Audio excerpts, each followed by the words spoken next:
Hello guys, I welcome you all on The Catalyst, and today we will discuss the current affairs of this week which we had discussed from Monday to Saturday. तो weekly आपका ये MCQs round होता है, ये ऐसा third lecture है। इससे पहले 2 लेक्चर आ चुके हैं जहां पर हमने MCQs को डिस्कस किया। So let's begin with this session. So यहाँ पर आपको कंटेंट दिख रहा होगा, तो देखिए यहाँ पर एक पहला क्वेश्चन आपकी स्क्रीन पे आया हुआ है ना, and that is the Atlantic charter is sometime mentioned in the news in the context of the affair of। तो ये अटलांटिक चार्टर किससे संबंधित है, बहुत ज़्यादा चर्चा में रहता है ये। इसका हिस्टोरिकल व्यू भी बहुत इंपॉर्टेंट है। तो बताइए what will be the correct answer here, right. So मैं बता देता हूँ आपको आंसर क्या है। यहाँ पर है यूनाइटेड स्टेट्स। यहाँ पर जो प्रेसिडेंट ऑफ यूनाइटेड स्टेट्स हैं ही इज जो Biden, and prime minister of United kingdom Boris Johnson. वो दोनों अभी एक स्पेशल मीटिंग रखने वाले हैं और उसके अंदर क्या होगा, न्यू अटलांटिक चार्टर की बात की जाएगी। तो उससे पहले कि हम न्यू अटलांटिक चार्टर को समझें, सबसे पहले हमें यह समझना होगा कि ये अटलांटिक चार्टर है क्या। तो देखिए हुआ क्या था कि 1941 में जब वर्ल्ड वॉर चल रहा था तब पीस, शांति की बात की गई, और इसलिए उस समय के कंटेम्प्रेरी तात्कालिक president of USA he is Franklin D Roosevelt, और prime minister of England he is Winston Churchill. उन दोनों ने क्या किया, एक मीटिंग किया, and that was in August 1941। और उसके बाद में क्या होता है, वर्ल्ड वॉर सेकेंड के बाद में कुछ देश जो हैं, जो अलाइड ग्रुप्स हैं, कौन से, जो यूरोप को, जर्मन, इटली, जापान, इन सबको हटा के जो ये देश थे, उन्होंने मिलकर क्या किया, एक मीटिंग किया और एक जॉइंट डिक्लेरेशन किया वर्ल्ड वॉर सेकेंड के दौरान, है ना। और इस तरह से पोस्ट वार जो वर्ल्ड है, दुनिया में जो पोस्ट वार वर्ल्ड है, मतलब कि युद्ध के बाद जो दुनिया होगी वो कैसी होगी, उसके लिए डेमोक्रेसी एटसेट्रा के लिए इन्होंने बहुत सारे रूल्स को अपनाया, है ना। तो इस तरह से क्या होता है, ये एक डॉक्यूमेंट था, और अब ऐसी उम्मीद है कि एक न्यू अटलांटिक चार्टर के बारे में डिस्कस करने वाले हैं, राइट। तो यहां पर क्या होगा, मेनली जो है प्रिंसिपल, वैल्यूज और जो डेमोक्रेसी है, ओपन सोसाइटीज है, यहां पर और ज्यादा ये डेमोक्रेटिक वैल्यूज को और इम्प्रोवाइज करना चाहते हैं। देखिए अटलांटिक चार्टर बहुत पुराना एक्ट था, और इसके चलते क्या है, इस पुराने एक्ट को और ज्यादा परिवर्तन करने की आवश्यकता है, समय के अनुसार चीजों को चेंजमेंट करने की आवश्यकता है। यस और नो।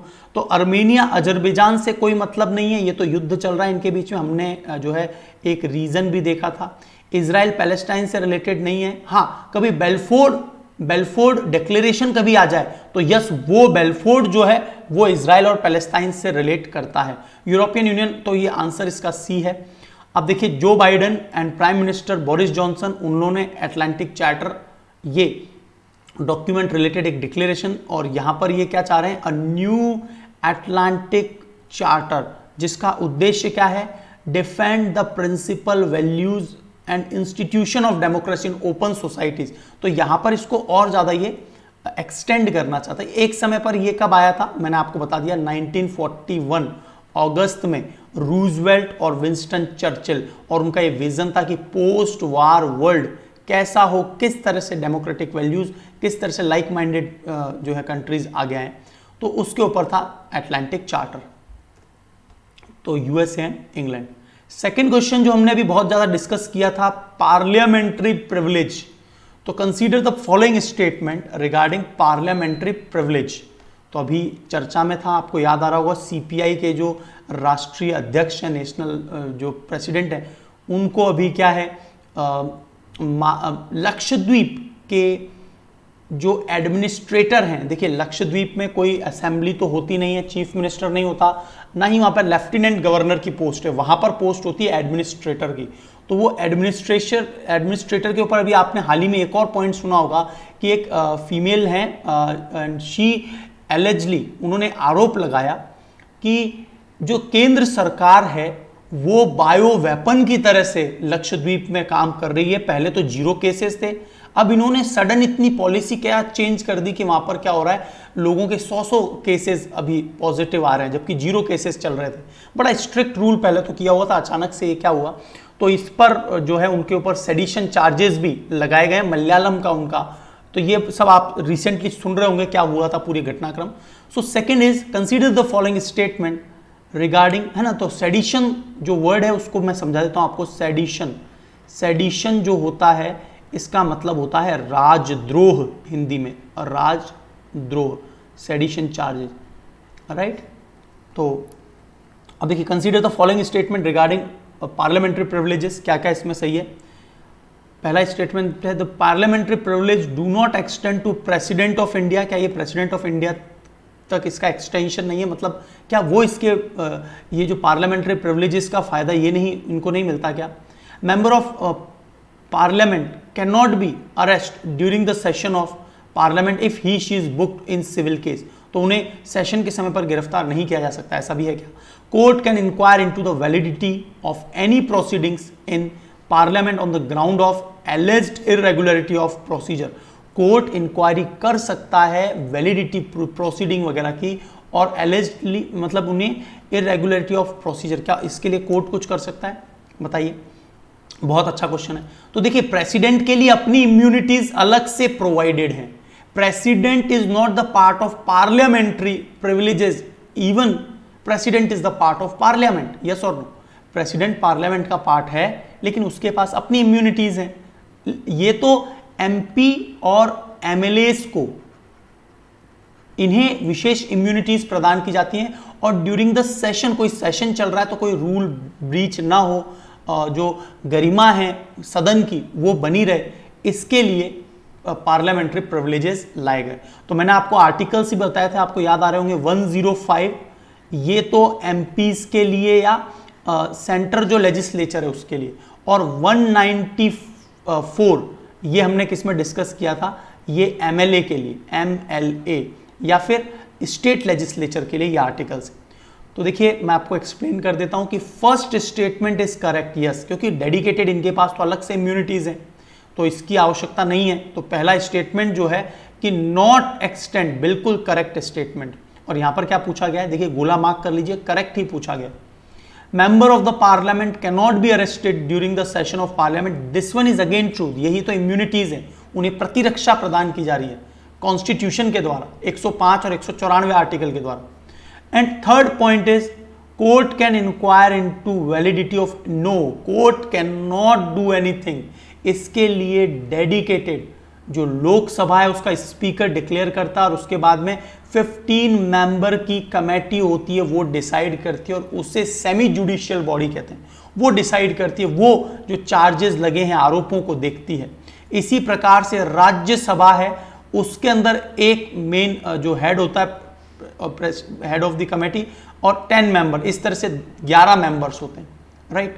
तो यहां पर फर्स्ट पॉइंट सही है, सेकंड सही है, but third is not correct here, and that is why first and second, A is the correct answer. Is it clear. तो हमने जो एक्सप्लेन किया है वो यहां पर आ गया है, प्रेसिडेंट तक एक्सटेंड नहीं होता है, और member can not arrested during the session of parliament and 40 days before the beginning and 40 days after the end of the session.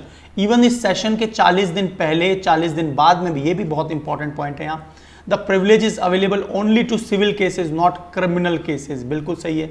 ये सिविल केसेस के लिए, यहां पर यही बात सिविल बोली गई थी, यहां पर क्रिमिनल आ जाता तो ये स्टेटमेंट भी गलत हो जाता। सिविल केसेस के मामले में नहीं होगा, क्रिमिनल केसेस में उनको अरेस्ट किया जा सकता।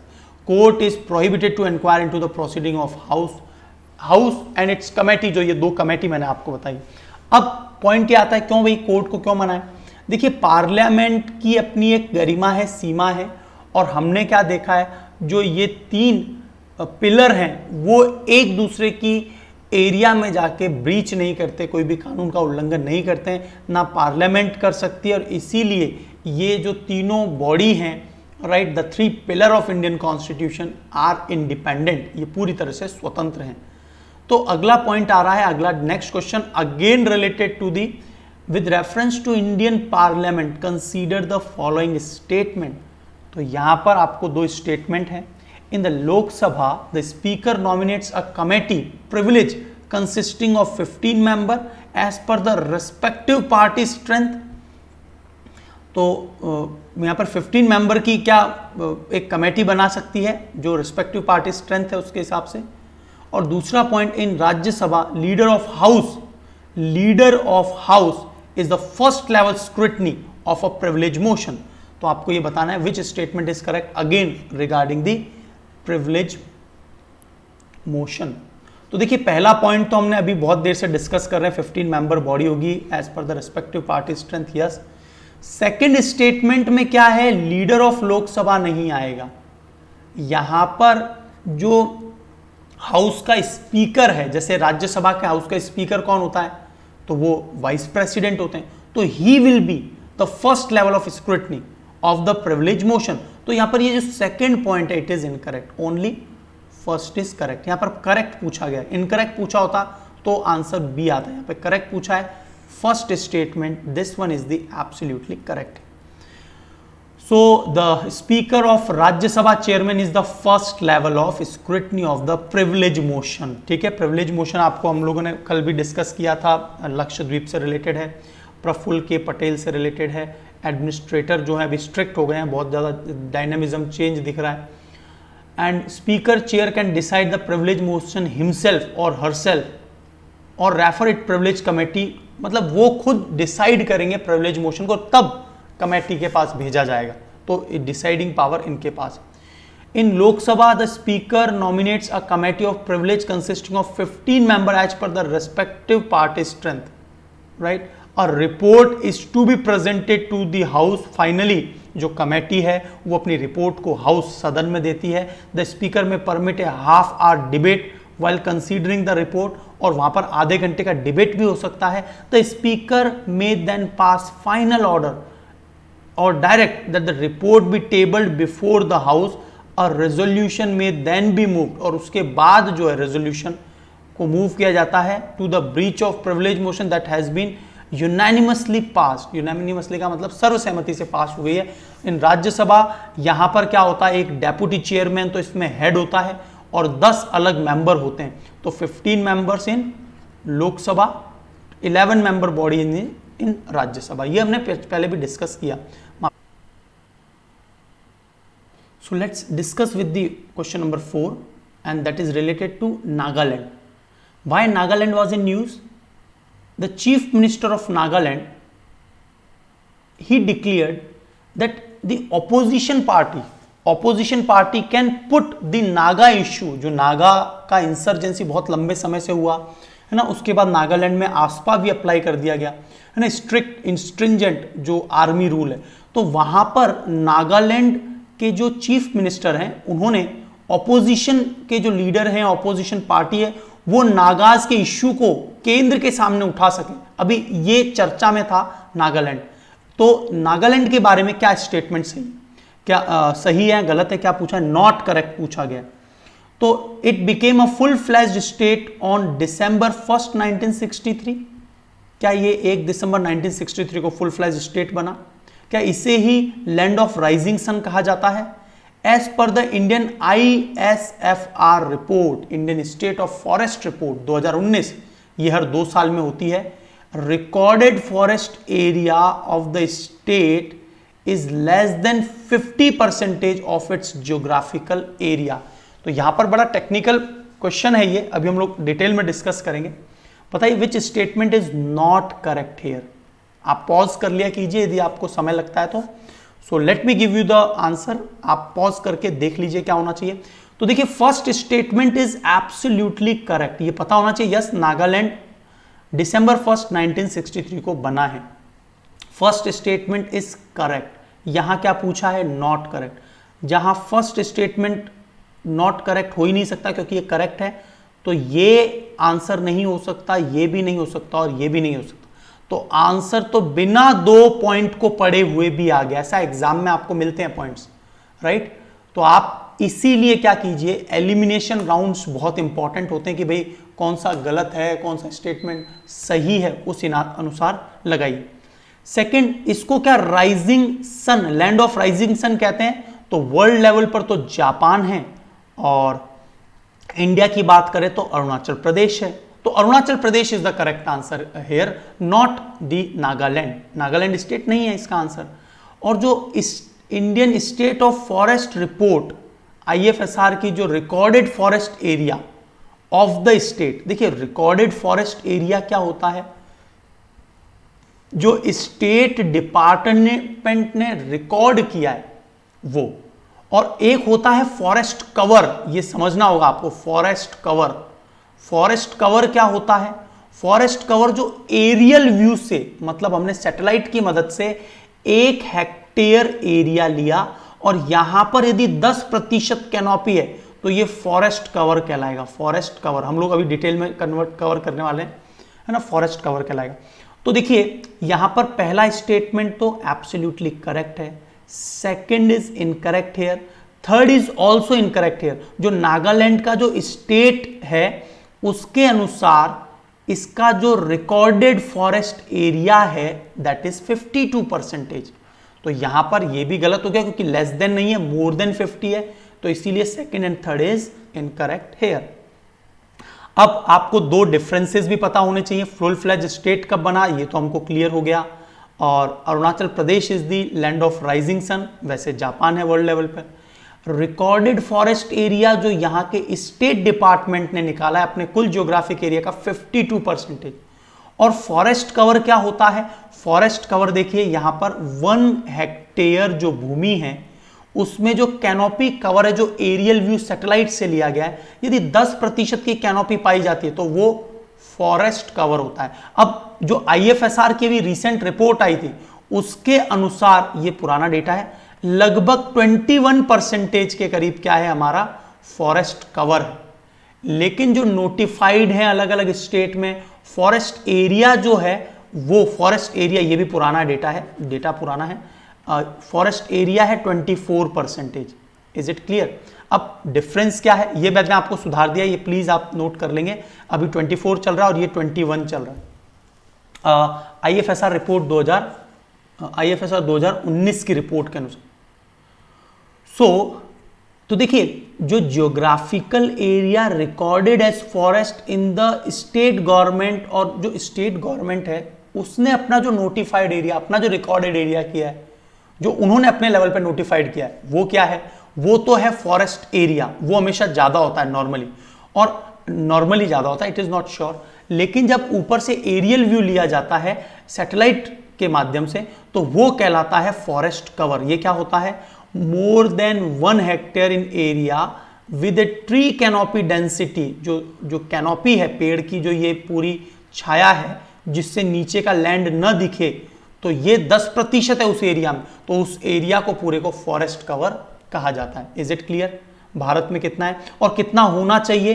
33% होना चाहिए, लेकिन है कितना? एक्चुअल में 21 है, और फॉरेस्ट एरिया कितना है भारत में? 24 है। फॉरेस्ट कवर कितना है? ये हेक्टेयर भूमि पर एरियल व्यू, ये स्टेट डिपार्टमेंट के द्वारा रिकॉर्डेड। तो ये कुछ बेसिक पॉइंट्स आपको टेक्निकल पेज पता होने चाहिए, ये NCERTs में भी दिया गया। अगला प्रश्न है आपका प्रधानमंत्री फसल बीमा योजना, बहुत इंपॉर्टेंट है। यहां पर पूरी तरह से किसानों की मदद करने के लिए वे क्षेत्र जहां पर बहुत ज़्यादा जो है सूखाग्रस्त होता है या फ्लड आ जाता है, तो उस केस में फसल बीमा योजना लाई गई।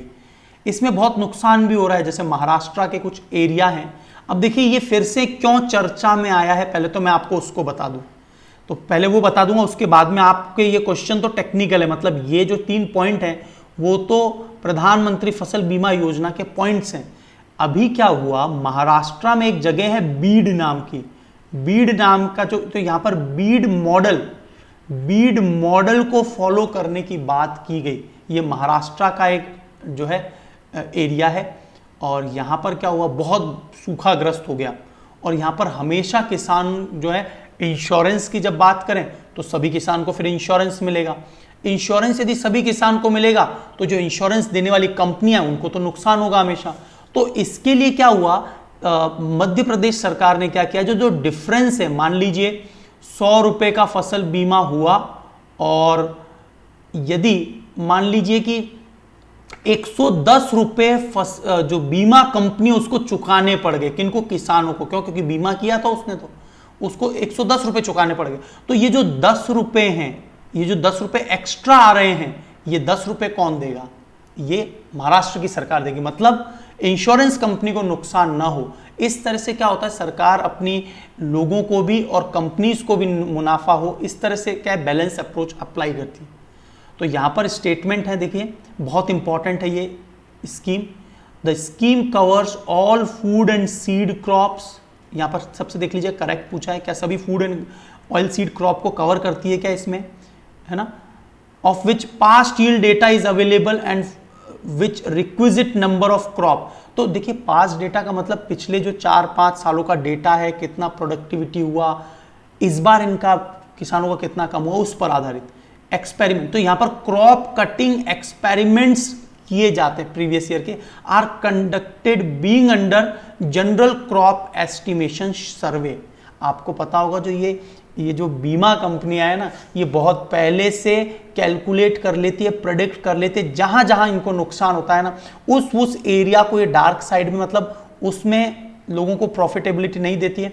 क्योंकि देखिए किसी भी कंपनी का ओवरऑल काम क्या होता है, इंश्योरेंस कंपनी एक्चुअल में क्या चाहती है, एक्चुअल में वो फायदे में रहना चाहती है, तो वो कुछ ऐसे क्लॉज डाल देते हैं ताकि उनको नुकसान ना हो। Is it clear? और इसके लिए वो पहले पूरी तहकीकात करते हैं, पता होना चाहिए आपको, इंश्योरेंस कंपनी बहुत ज्यादा पहले रिसर्च करती है कि भाई ऐसा कौन सा एरिया है कि हमारी कंपनी को नुकसान हो जाए। तो इसके लिए इनके पास जनरल क्रॉप एस्टिमेशन सर्वे होते हैं। बिल्कुल सही बात है, और सभी क्रॉप कवर हो रही है इसमें।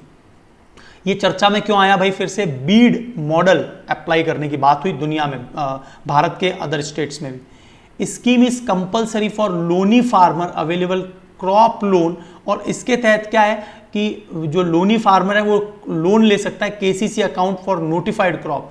तो ये स्कीम जो है लोनी को यहाँ से मदद भी करती है कि वो लोन भी ले सके। और ये स्कीम क्या मिनिस्ट्री ऑफ एग्रीकल्चर के अंडर में है। देखिए यहाँ पर all the 3 points are absolutely correct here. Is it clear? तो यहाँ पर हमने डिस्कस कर लिया है पूरा, आप और डिटेल में देख लेना, राइट, है ना? ठीक है, और मिनिस्ट्री ऑफ एग्रीकल्चर के अंडर में ये आता है। चलिए अगले पॉइंट पर बात करते हैं। Next is 6। देखिए पखुई या पाक्के टाइगर रिजर्व, हमने प्रीवियसली चर्चा की, बताइए क्या होगा सही answer. So the correct answer is Arunachal Pradesh. अभी ये चर्चा में आया था, और ये जो है पखुई या पाक्के ये एक नदी है, ये मान लीजिए अरुणाचल प्रदेश में पखुई टाइगर रिजर्व है। तो यहां पर तो कैमेंग रिवर, इसके नॉर्थ पार्ट में और इसके वेस्ट पार्ट में कैमेंग रिवर है, और जो ईस्टर्न पार्ट है उसमें पाक्के रिवर है, पाक्के रिवर, और ये कैमेंग रिवर इस एरिया में, ये ठीक है, नॉर्थ और इसके वेस्ट वाले पार्ट। तो ये इसे क्या हुआ था अभी, इंडिया बायोडाइवर्सिटी अवार्ड 2016 की कैटेगरी में यहां पर क्या हुआ कि it's hornbill nest adoption programme के लिए इसने क्या किया, अभी इंडिया बायोडाइवर्सिटी अवार्ड भी जीता है। ठीक है, तो ये it is bounded by Bhareli और Kameng river from west and north and Pakke river in east, और ये अरुणाचल प्रदेश में है ना। इसके नेबर जो पड़ोसी, बहुत इंपॉर्टेंट क्वेश्चन होते हैं ये भी, इस प्रकार के स्टेटमेंट में लिखे हुए क्वेश्चंस आते हैं। तो पापुन रिजर्व फॉरेस्ट अरुणाचल प्रदेश, इसका नेबर पड़ोसी जो है रिजर्व फॉरेस्ट है। असम का जो बहुत इंपॉर्टेंट नामेरी नेशनल पार्क, ये इसका पड़ोसी है वेस्ट साइड में। Doimara reserve forest and eagle nest wildlife sanctuary, ये सभी इसके पड़ोसी क्या हैं, कुछ रिजर्व फॉरेस्ट हैं। और ये किस में आता है भाई, मैंने आपको डिस्कस किया था ईस्टर्न हिमालय बायोडाइवर्सिटी हॉटस्पॉट में। भारत में 4 बायोडाइवर्सिटी हॉटस्पॉट के बारे में हमने डिस्कस किया था। फासी अभी चर्चा में था, आपको याद आ रहा होगा क्यों चर्चा में था। फासाई ने बोला, food safety and standard authority of India ने बोला कि जो कंपनीज वगैरह हैं उन्हें अब लाइसेंस नंबर, फासी का लाइसेंस नंबर, रजिस्ट्रेशन नंबर जब इनवॉइस या फिर कभी भी बिल बनेगा उसमें मेंशन करना होगा। यह बात अभी चर्चा में आई है ना। तो फासी के बारे में क्या स्टेटमेंट सही बताइए। Food safety and standard authority of India is a statutory body published under ministry of food processing industry, क्या MOFP, ministry of food processing industry के तहत आता है क्या ये। And FSSAI as mandate to regulate manufacture, distribute, sell, import of organic food as per the provision laid under the environmental protection act 1986। बताइए, बहुत अच्छा क्वेश्चन है, वैसे डायरेक्टली क्वेश्चन का आंसर दिख रहा है। तो हमने यहां पर बात की थी ministry of health and family welfare, है ना, in Saturday class we have discussed. तो ये सेकंड पॉइंट, ये जो सॉरी फर्स्ट एंड सेकंड है, ये माफी चाहता हूं मैं, फर्स्ट एंड सेकंड पॉइंट। तो first point is absolutely incorrect. Family health and family welfare मंत्रालय के तहत आता है फासाई, और इसके लिए dedicated food safety standard act लाया गया था, ना कि एनवायरमेंटल प्रोटेक्शन एक्ट से कोई मतलब नहीं खाद्य पदार्थों का। तो ये सेकंड पॉइंट भी इनकरेक्ट है, फर्स्ट भी इनकरेक्ट है, नाइदर, कोई भी स्टेटमेंट सही नहीं। FSSAI is an autonomous statutory body, right, और इसे कब बनाए, किसमें बनाएगा, food safety and standard act 2006 के तहत बनाएगा, और ये किसके अंडर आता है, ministry of health and family welfare के अंडर में आता है।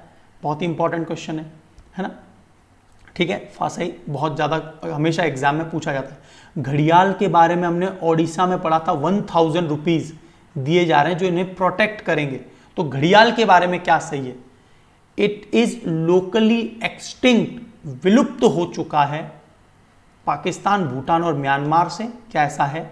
It listed in schedule 2 of the wild life protection act, क्या ऐसा है क्या। It has been listed as critically endangered in IUCN Red Data List, जो कि IUCN निकालता है रेड डेटा लिस्ट। सो मैं आपको बता दूं कि घड़ियाल कुछ मात्रा में नेपाल में तो पाए जाते हैं, लेकिन पाकिस्तान, भूटान और म्यांमार से पूरी तरह से एक्सटिंक्ट हो गए हैं, खत्म हो गए हैं। भारत में भी इसीलिए संरक्षण के लिए। First statement is correct, second statement is incorrect. आपको याद आ रहा होगा, मैंने आपको बताया था शेड्यूल 1 में है घड़ियाल, है ना, घड़ियाल का मुख छोटा होता है क्रोकोडाइल से। It has been listed as critically endangered, ये स्टेटमेंट फिर सही है। Second is incorrect, third is correct, तो A will be the correct answer here, है ना। ये सब हमने ऑलरेडी पढ़ लिया था, और देख लीजिए शेड्यूल 1 के अंदर, है ना, ठीक है। Nepal today survive,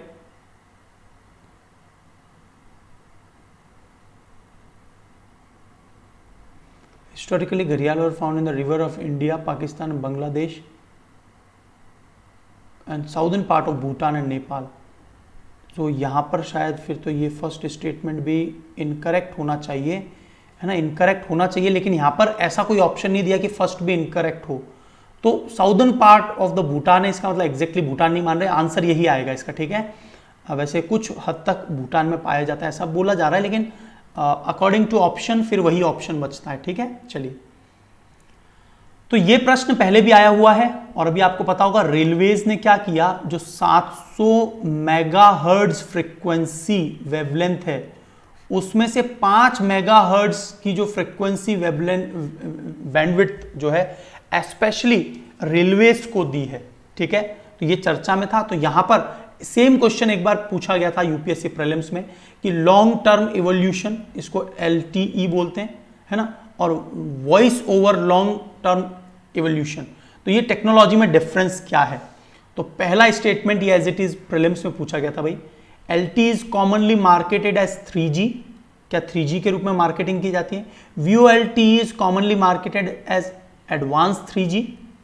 second question है, पॉइंट है, LTE is data only technology, VoLTE is voice only technology. तो देखिए यहां पर LTE जो है ना, वो डेटा भी है और वॉइस भी है, दोनों हैं, और यहां पर भी डेटा और वॉइस है ना, तो ये दोनों हैं, ठीक है। तो ये डेटा भी है और वॉइस भी है, एडवांस है, तो ये सेकंड स्टेटमेंट इनकरेक्ट हुआ। LTE को 3G में मार्केट करते हैं, यस, और voice over long term evolution को 4G में मार्केटिंग की जाती है, याद रखना। VoLTE 4G है, 4th जनरेशन। दोनों ही स्टेटमेंट इनकरेक्ट है, D will be the correct answer. बहुत अच्छा क्वेश्चन है ये। और देखिए, voice over long term evolution, voice call over 4G, LTE network rather than 2G और 3G कनेक्शन, है ना, 2G 3G में LTE, जबकि ये 4G में, ठीक है। ये डेटा को भी ट्रांसमिट कर सकता है, और VoLTE has 3 times more voice and data capacity, ठीक है। तो ये 3 टाइम ज्यादा है पावरफुल किससे? LTE से। और ऐसा क्यों हुआ, ये सब क्यों चर्चा में आया? अभी कैबिनेट जो है उसने अप्रूव किया 5 megahertz spectrum to railways, and union cabinet has approved allotment of 5 megahertz spectrum in the premium 700 megahertz band of railways. तो इस तरह से रेलवे को क्या किया जा रहा है, एक long term evolution based mobile train radio communication जो रूट्स हैं, सिग्नल्स हैं, उसके लिए क्विकनेस रहे, इसलिए क्या है, ये विशेष प्रीमियम जो है अपलोड इनको दिया जा रहा है ना। लॉन्ग टर्म इवोल्यूशन, इसमें फोर्थ जनरेशन है VoLTE, ठीक है, ये थर्ड जनरेशन के सेल्यूलर फोन में भी यूज किया जाता है। इंटरनेट ऑफ थिंग्स मैंने आपको कई बार पहले ही समझा दिया है ना, एक बार आप याद कीजिए, what is internet of things, ये क्वेश्चन 2019 में पूछा गया। अगला एक क्वेश्चन है, again it is related to environment and ecology. Which of the following state is Khonoma nature conservation and tragopan sanctuary located? तो ये जो सेंचुरी है इसे भी नेशनल बायोडाइवर्सिटी अवार्ड्स दिया गया, इसीलिए चर्चा में आया था, खोनोमा नेचर एंड, ठीक है, तो ये देख लीजिए, Khonoma nature conservation and tragopan nature sanctuary, और ये बिल्कुल ये भी नागालैंड में स्थित है ना, नागालैंड, जिसके लिए हम लोग अभी बात कर रहे थे कि नागालैंड के बारे में IFSR रिपोर्ट के बारे में चर्चा की है। और इससे क्या हुआ, sustainable use of biological resources, इन्होंने सस्टेनेबल यूज किया, जो जैविक संसाधन हैं उनको बहुत सस्टेनेबल का मतलब होता है सतत रूप से, ऐसा ना हो कि कभी ये खत्म हो जाएंगे, इस प्रकार से इसका प्रयोग किया, ठीक है। तो Khonoma nature conservation and tragopan sanctuary, इन्होंने जीता प्रेस्टिजियस इंडिया बायोडाइवर्सिटी अवार्ड 2021, है ना।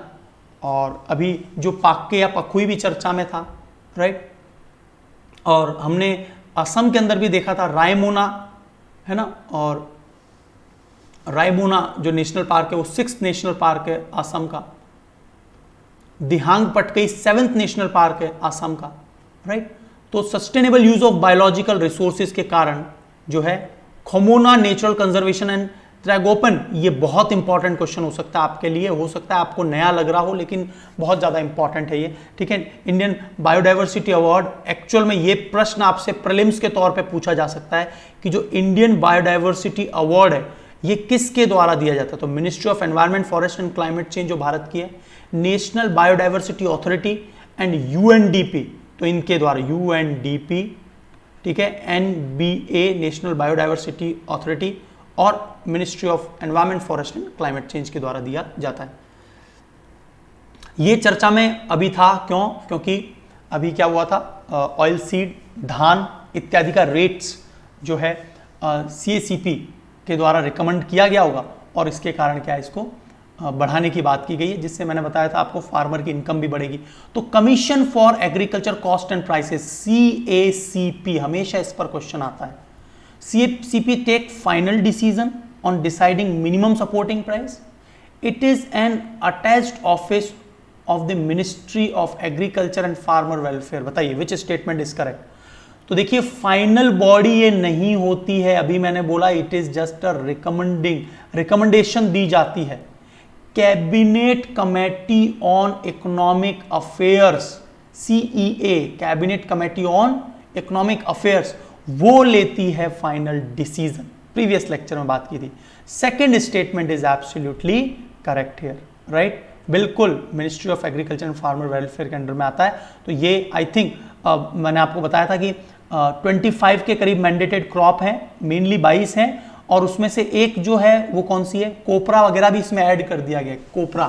कोपरा मतलब क्या होता है, जो खोपरा, जो नारियल का खोपरा जो होता है वो, और एक जो है फेयर एंड रेम्यूनरेटिव प्राइसेस, ये गन्ने के लिए स्पेशली FRP पॉलिसी है, FRP, क्योंकि गन्ने का जो प्राइस है बहुत ऊपर नीचे होता रहता है, तो उनको कम से कम इतना एक डिफरेंस मिले कि भाई किसान इंटरेस्ट लें ज़्यादा से ज़्यादा गन्ना प्रोडक्शन में।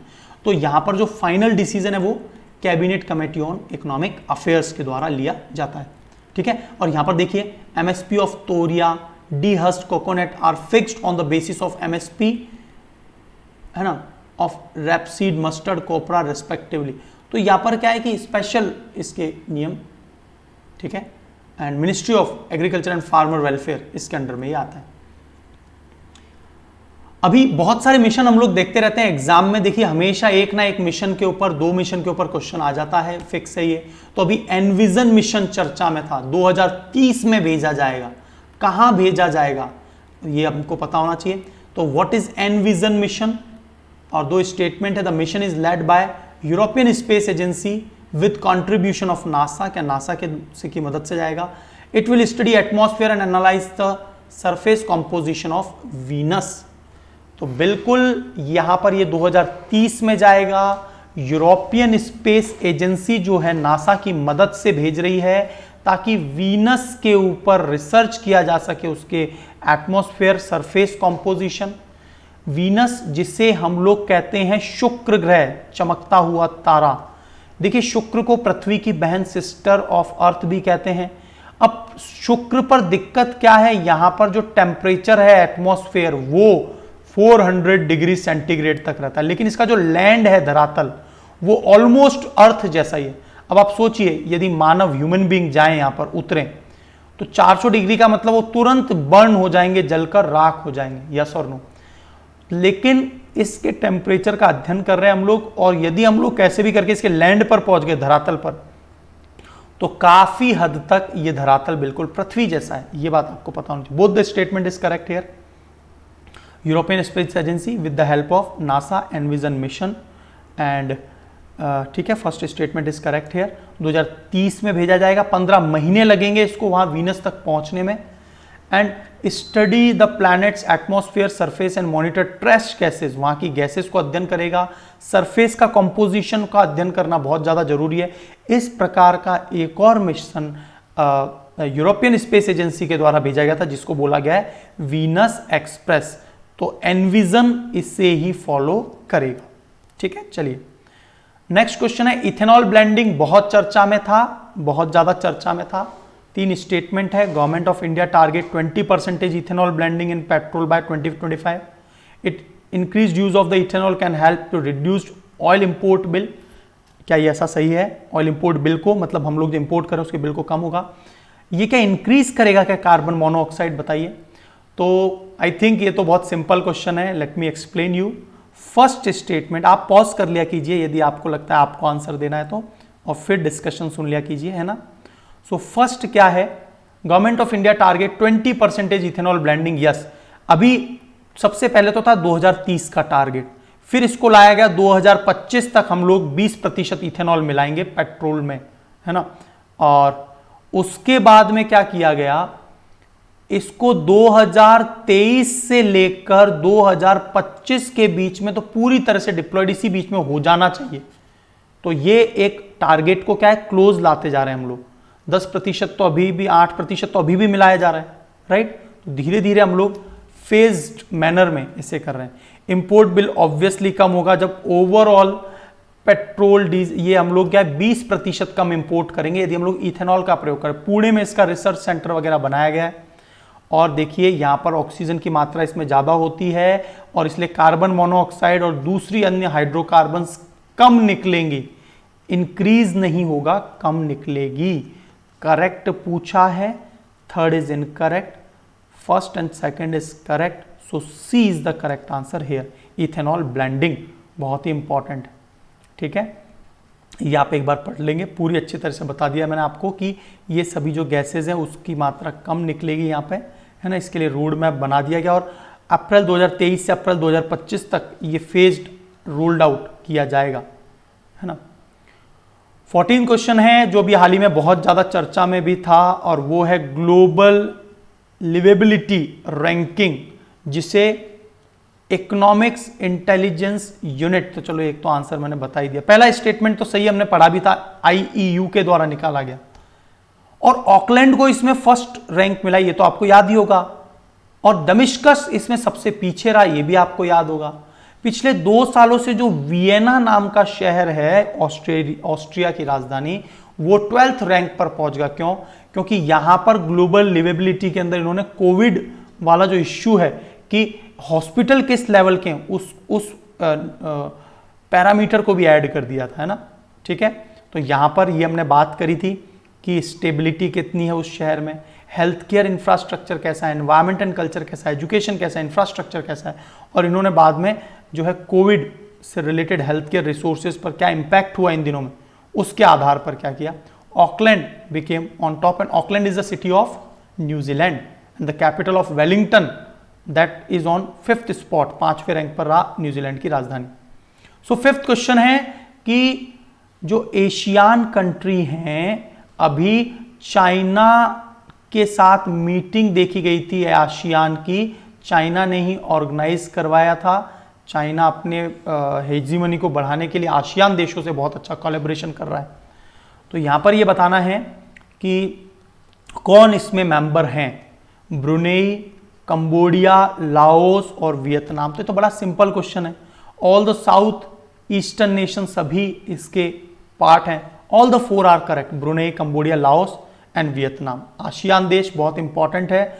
और जो राजधानी है थाईलैंड की, बैंकॉक, वहां पर इसे एस्टेब्लिश किया गया था अगस्त 1967 में। और क्या उद्देश्य है? रीजनल ग्रुप है ये, economic, political and security corporation पर काम करता है। आर्थिक, राजनीतिक और सुरक्षा सहयोग पर काम करता है। जब ये पहली बार बना था तो इसके केवल 5 देश थे, राइट। और वो 5 देश फाउंडिंग फादर कौन कहलाएंगे? Indonesia, Malaysia, Philippines, Singapore and Thailand. बाद में ये जो है 10 देश बन गए, ठीक है।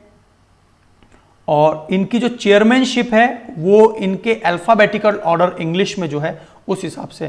तो ब्रुनेई है, कंबोडिया है, Indonesia, Laos, Malaysia, Myanmar, Philippines भी है ना। फिलीपींस तो फाउंडिंग फादर, सिंगापुर भी फाउंडिंग था, थाईलैंड है वो तो फाउंडिंग था, वियतनाम बाद में ऐड हुआ, ठीक है। तो आई थिंक ये आसियान देश बहुत इंपॉर्टेंट है। भारत भी आसियान ग्रुपिंग से निकल गया था। अभी याद आ रहा होगा आपको, आसियान +6, और ये 6 देश कौन कौन से हैं? South Korea, Japan, China, India, Australia and New Zealand. इन देशों ने एक फ्री ट्रेड एग्रीमेंट किया, फ्री ट्रेड एग्रीमेंट। अब हुआ क्या कि भारत ने अपने आप को इससे अलग कर लिया। क्यों? भारत को कंपटीशन है दूसरे कई देशों से। भारत के प्रोडक्ट जो हैं उसमें देखा जाएगा कि इन देशों का और बाकी जो ये 5 देश है, south Korea, Japan, China, Australia और न्यूजीलैंड, तो इनके प्रोडक्ट, डेयरी प्रोडक्ट वगैरह भी आ जाएंगे। भारत के डेयरी प्रोडक्ट, भारत जो निगोशिएट कर रहा था वो लोग ये मान नहीं रहे थे, तो इसलिए भारत ने अपने आप को फ्री ट्रेड एग्रीमेंट से अलग कर लिया था। याद रखना, है ना। इसके पीछे कारण क्या है भाई? हमारे product they can not exist, एक बहुत मेजर है। तो भारत ने अपने लोकल मार्केट, लोकल लोगों को सपोर्ट करने के लिए ये सब किया। अगला हिंदू कुश का आपको याद आ रहा होगा, Hindu Kush Himalayan region, international centre for integrated mountain development, ये हमने भी पढ़ा था। याद आ रहा होगा आपको कि हिंदू कुश से 2100 में जो वहां की जो आइस शीट है वो 2/3 तक खत्म हो जाएगी, 2/3 भाग, है ना। और मैंने आपको ये भी बताया था हिंदू कुश वाला पूरा जो रीजन है उसे थर्ड पोल भी कहते हैं, थर्ड पोल भी कहा जाता है। वाई, क्यों कहा जाता है भाई? रीजन मैंने आपको समझाया था, क्योंकि ये नॉर्थ पोल, साउथ पोल के बाद तीसरी सबसे ज्यादा आइस, फ्रेश वाटर यहीं पर है। तो क्या integrated, international centre for integrated mountain development, ICIMOD, इसका is a working for people of Hindu Kush Himalayan region. क्या ये सही बात है? हिमालयन रीजन, हिंदू कुश पूरे हिमालयन रीजन में। ICIMOD located in Dehradun, India? No. ये कहां पर लोकेटेड था? आपको बताया था काठमांडू, नेपाल में लोकेटेड है। सेकेंड स्टेटमेंट इज इनकरेक्ट, तो only 1 will be correct. First statement is सही, सही है ना। तो yes, is it clear? Inter governmental 8 देश हैं यहां पर। कौन से हैं? Afghanistan, Bangladesh, Bhutan, China, India, Myanmar, Nepal, है ना, एंड पाकिस्तान। सो ये पॉइंट आपको क्लियर हो गया होगा। And headquarter is located in Kathmandu, ठीक है। और कुछ हद तक ये इनका स्पैन जो है आगे दूसरे देशों में भी है, मंगोलिया, उज्बेकिस्तान वगैरह तक जाती हैं, है ना। तो ये कुछ चीज़ें आपको पता होनी चाहिए। और भारत के अंदर इसके लिए जो सपोर्ट करने वाला मिशन है वो मैंने आपको बताया था, national action plan for climate change NAPCC। इसके तहत the mission of sustaining the Himalayan ecosystem, ये एक बहुत इंपॉर्टेंट पॉइंट है। तो आपको 8 पार्ट पता होने चाहिए। भारत इसके लिए एनवायरमेंट के लिए जो हमने एक्शन प्लान बनाए हैं, नेशनल एक्शन प्लान, है ना, भारत का अपना इंटेंडेड नेशनली डिटरमाइंड, है ना, नेशनल डिटरमाइंड गोल NDGs हैं, है ना। तो इंटेंडेड नेशनल डिटरमाइंड गोल्स भी है भारत के।